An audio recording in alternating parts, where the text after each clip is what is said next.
68 Bonneville 650. Oh, it sounds good.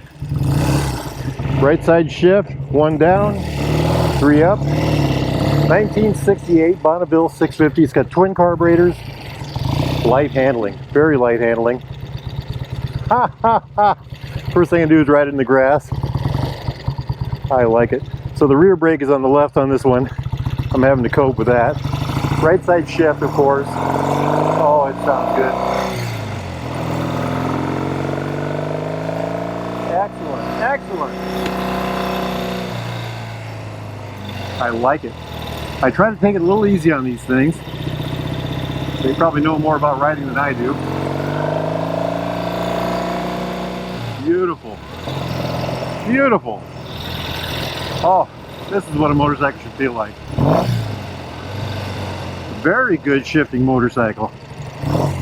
Get her back into first here.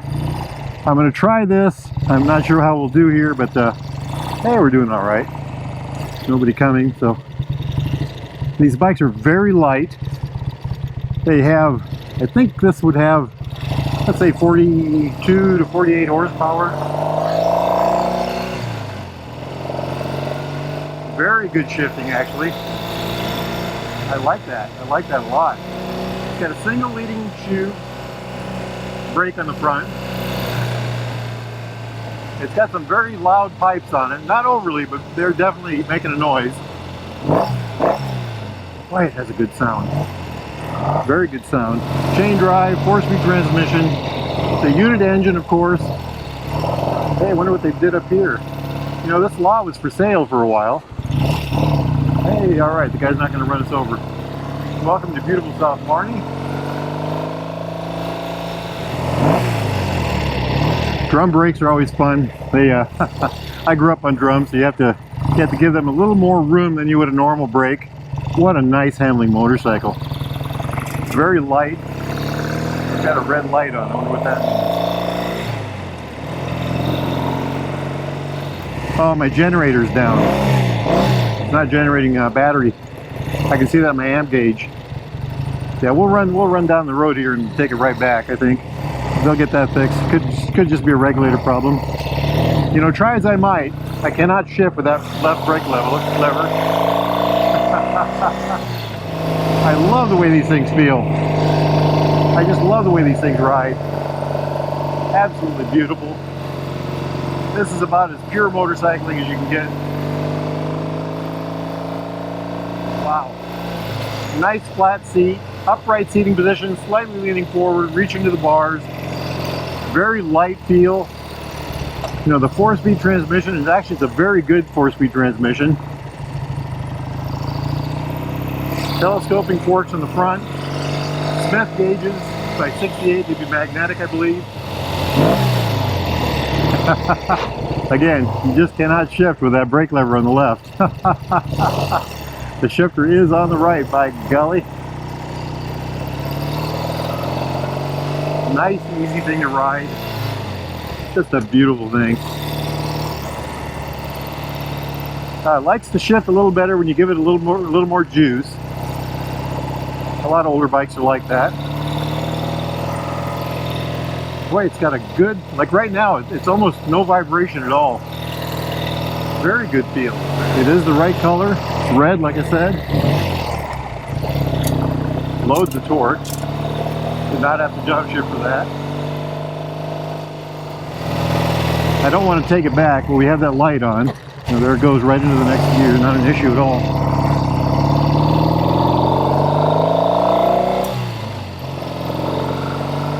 Very, very nice. You know, the chrome bucket on the headlight. The bars feel right. This is about as good as classic motorcycle riding as you can. I used to own a 60, I think it was a 67 Bonneville. I thought 68s had a dual leading shoe brake already, but this has a single. You know, let's park this thing. I'll get the other camera out and we'll get out and take a look at it.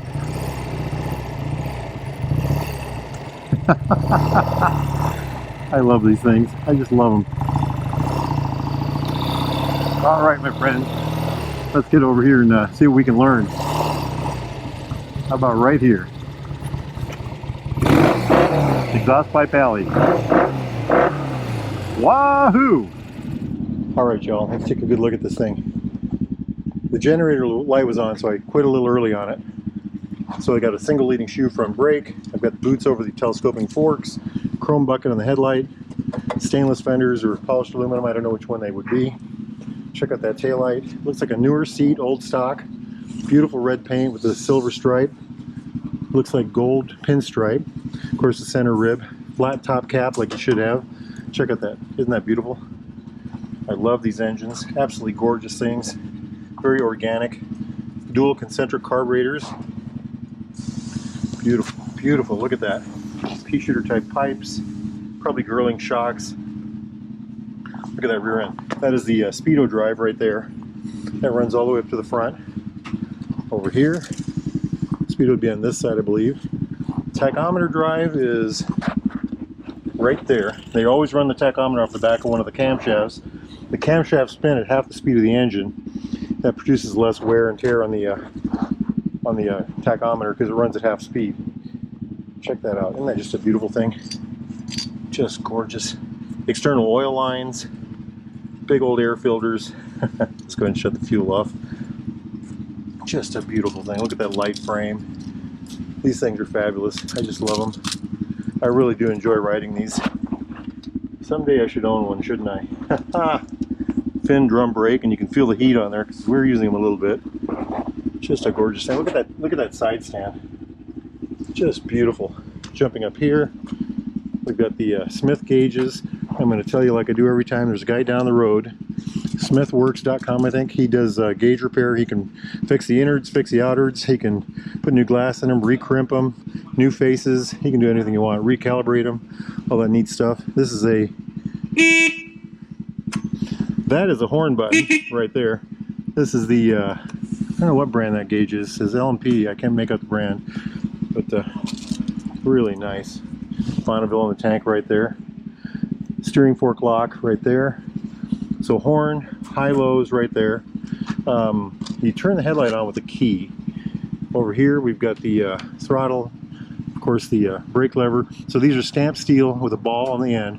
I always like how that's done, you know. So in the beginning they were stamped steel like this, then they start putting the balls in the end. Later they use cast levers. Of course the barrel-shaped grips, I love that. I love that.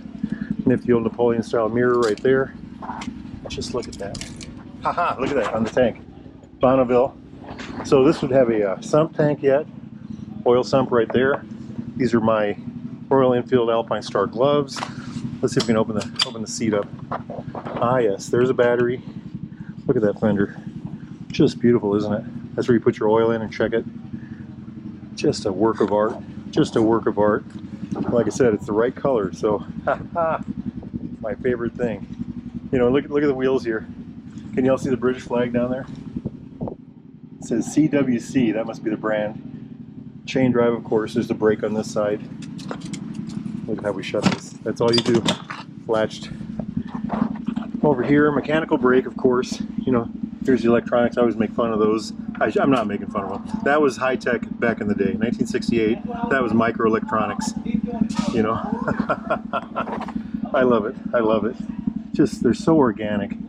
You know, just so beautiful. These are rolling art to me. In case you haven't noticed, I get pretty excited about these old bikes. Like I said, I owned one years ago. It was a lot of work. Mine was nowhere near as nice as this. I think mine was blue, and it made a lot of noise, and it rattled, and it shook, and these are much better than that. So life is good nowadays. If y'all are interested in a bike like this or new use, oh, here's, by the way, kickstart. Shifter right there. This side tells the 650 right here. The angle right here. The heads up here, the fins. Some of them don't have the fins, but this one does. So, hey, look at this one right here. 1961 T110, by golly. That's a hot rod. But anyway, if you're interested in something like this, new or used Royal Enfield Triumph classic British bike like this of any type, get yourself over to Baxter Cycle in the mighty metropolis of Marnie, Iowa, or go to BaxterCycle.com. Those guys can help you out. They are the largest British bike part supplier in North America. Vintage British bike part supplier. Say that 3 times fast. And if they don't have it, you're gonna have a hard time finding it. It's a beautiful day out. He just pushed a 1961 T110 out. I hope to ride that next. If y'all can get out and ride, get out and ride. Life is good. Wahoo! Ready? 1, 2, 3. Wahoo!